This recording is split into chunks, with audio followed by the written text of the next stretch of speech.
मैं आपसे जल, जो जीवन का एक बहुत ही महत्वपूर्ण एक पार्ट है हम लोगों के लिए। हवा के बाद जल जो सबसे ज़्यादा उपयोग की चीज़ है, हम उस पर आज चर्चा करेंगे कि जल कैसे दूषित हो जाता है। हम इसमें जल के स्रोत, जल हम तक किस तरह पहुंचता है और जल दूषित कैसे हो जाता है, हम उसे किस हद तक बचा सकते हैं दूषित होने से जल। सबसे पहली बात कि जल हमारा जीवन है, ये पूरी दुनिया जानती है। और जल को सुरक्षित रखने के लिए, संरक्षित करने के लिए प्रत्येक वर्ष हम लोग 22 मार्च को जल दिवस के रूप में मनाते हैं। गर्मी का दिन हो और आप कहीं सफ़र कर रहे हो, जा रहे हो और पैदल चलते हुए जा रहे हो, आपको प्यास लगे और पानी नहीं मिले, काफ़ी तलाश करने के बाद भी पानी अगर वो दूषित जल मिले तो बताइए आपको कैसा लगेगा। हम किसी भी धरती पे कोई भी चीज़ जो प्रकृति के द्वारा दी हुई है, उसका इम्पोर्टेंस तभी समझते हैं जब वो हमारे पास बहुत सीमित मात्रा में होता है या नहीं होता है। जैसे जल के अलावे हमारे जीवन के लिए, जीवन रेखा रनिंग करने के लिए पेट्रोल का बहुत इम्पोर्टेंट है, लेकिन बहुत सीमित है, इसका बहुत कीमत है। जल कहीं इससे ज़्यादा कीमती है हमारे लिए। जल का मूल जो स्रोत है हमारे पास, वो वर्षा जल है। धरती पे जल का जो मात्रा है उसका सिर्फ 3% ही जल हमें पीने योग्य मीठा जल मिलता है। बाकी 97% जल खारा है या नमकीन है। उसमें भी 2% जल जो है वो ग्लेशियर के रूप में, बर्फ के रूप में जमा हुआ है, और हम तक सिर्फ 1% जल, 1% जल हम तक पहुंचता है उपयोग के लिए। हम तक जब ये जल पहुंचता है तो वो जल, वर्षा जल शुद्ध, उसका जो रूप होता है वो शुद्ध होता है, लेकिन धरती पे गिरते ही ये दूषित होने लगता है।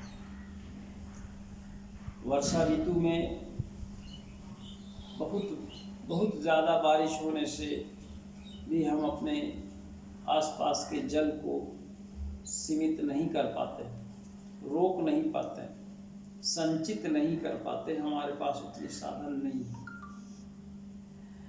अब जरा सोचो कि जल का आपके जीवन में कब कमी महसूस होता है। अभी अप्रैल का महीना है, नदियां सूख गई हैं, तालाब भी सूखे हैं, कुआं का लेयर भी नीचे चला गया। कुछ गिने चुने गांव में या शहरों में चापाकल के द्वारा पानी हम पीते हैं। आइए हम जल के स्रोत के बारे में बात करते हैं। सबसे प्रमुख जल का जो स्रोत है वो वर्षा जल तो है ही। पीने के लिए हमें चापाकल से, झरना से, नदी से, तालाब से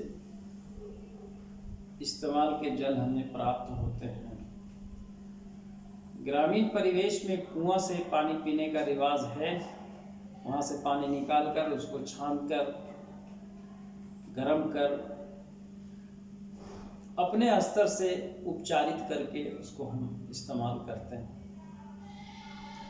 ये हमारे जल के स्रोत हैं। लेकिन ये स्रोत दूषित कब होते हैं? जैसे आपके गांव में तालाब है। अब तालाब का जल कैसे दूषित होगा? जब तक आप नहीं चाहोगे। विभिन्न प्रकार के जीव जंतु, जानवरों को भी उसी पानी में घुसा देते हो।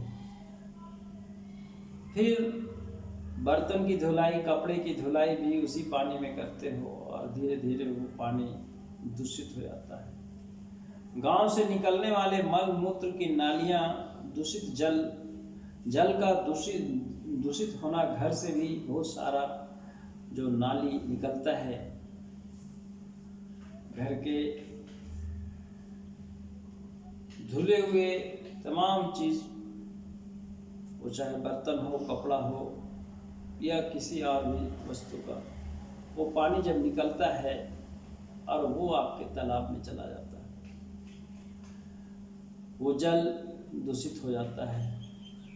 कभी कभी हम देखते हैं कि दूषित जल होने के कारण तालाब की मछलियाँ या अन्य जीव मर जाते हैं। हमें इसका आभास नहीं होता। 86% बीमारी इस धरती पे हम लोगों के बीच में दूषित जल के सेवन से होता है। कैसे हम उपचारित जल हम तक पहुँचे? साफ पानी पीना हमारा हक है, लेकिन साफ पानी एक सीमित दायरे तक के लोगों को ही प्राप्त होता है। अधिकतर लोगों को साफ पानी नहीं मिलता। जब आप को साफ पानी नहीं मिलता है और दूषित जल पीकर आप बीमार होते हैं।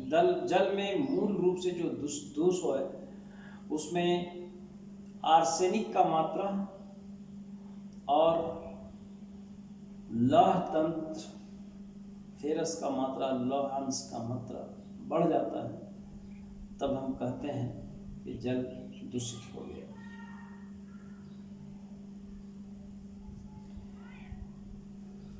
एक अरब से अधिक लोग दूषित जल पीने के लिए मजबूर हैं।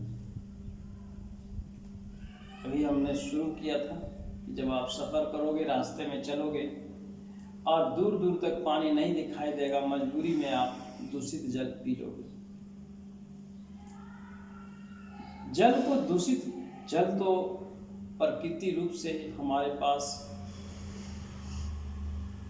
साफ जल प्राप्त होता है। शुद्ध जल हम तक आता है वर्षा के रूप में। दूषित कौन करता है? दूषित हमारे द्वारा ही होता है। विभिन्न प्रकार के फैक्ट्रियों से निकलने वाले, विभिन्न प्रकार के मवेशियों के द्वारा खेतों में विभिन्न प्रकार के डाले गए इंसेक्ट्स, पेस्टिसाइड, कीड़े मारने की दवाइयाँ और विभिन्न प्रकार के डाले गए खाद इत्यादि से भी जल दूषित होता है। हम अगली बार इसको सीखेंगे कि इसके लिए क्या उपाय करना चाहिए। हमारे सामने एक बहुत बड़ी समस्या ये आ गई है कि हमारा जल स्तर भी बहुत नीचे चला गया है। जल स्तर को ऊपर करने के लिए हमें क्या करना चाहिए? हमारे पास ऐसे बहुत सारे ऑप्शंस हैं। हम तकनीक का प्रयोग करके धरती के अंदर छेद करके बहुत गहराई से पानी तो निकाल लेते हैं, लेकिन हम उसको वापस उतना जल नहीं दे पाते। ये सड़कें, पक्के मकान और अधिक से अधिक पेड़ों की कटाई के कारण हमारे पास जल नहीं रुक पाता है, और जल के नहीं रुकने की वजह से धरती के अंदर जल रिस कर नहीं जा पाता है, जिस वजह से जल का स्तर बहुत नीचे चला गया है। बहुत बड़े पैमाने पे लोग बोरिंग करके ज़मीन के अंदर से पानी खींच कर निकालना शुरू किए, और अब कुआं प्रायः ग्रामीण क्षेत्र में या शहरी क्षेत्र में सूख चुका है। हमारे पास जो तालाब, नदियों पे जो बांध थी, हम उसका भी ख्याल नहीं रख रहे। हमें इसका ध्यान रखना चाहिए। नदियों पे छोटे छोटे बांध बांधना चाहिए। तालाब, अधिक से अधिक तालाब बनाना चाहिए, और तालाब में पानी को जमा करने का प्रयास करना चाहिए, जिससे कि हमारा जीवन जल के लिए आत्मनिर्भर बन सके।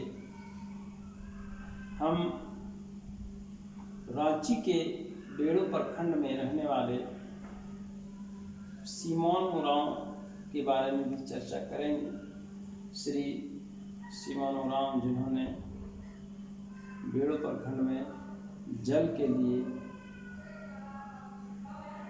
पूरा जीवन लगा दिया और सफलता उन्हें मिली। चारों तरफ हरियाली है और जल का स्तर ठीक हो चुका है। हमें अधिक से अधिक पेड़ लगाना चाहिए, और जल के जब भी वर्षा का समय आए तो हमें अपने घरों में छतों पर गिरने वाले जल को भी वाटर हार्वेस्टिंग सिस्टम का इस्तेमाल करना चाहिए, और उसके लिए ज़्यादा खर्च की आवश्यकता नहीं पड़ती है। कुल 10 से 15 फीट की गहराई एक चौड़ाई के साथ खोद दिया जाता है, और उसमें कुछ पत्थर और कंक्रीट डाल के छत से सीधे उसमें कनेक्ट कर दिया जाए, तो पानी जितना पानी आप खींचते हैं उतना पानी आप धरती को अगर वापस कर देते हैं तो आपका लेवल कभी नीचे नहीं जाएगा। हम अगली बार जल के उपचार के बारे में बात करेंगे। मेरे प्यारे बच्चों, आप जल को संचित करो और जल के महत्ता को समझें, और जल अधिक से अधिक जीवन को साकार बनाने के लिए जल को संचित और साफ सुथरा रखना चाहिए। धन्यवाद।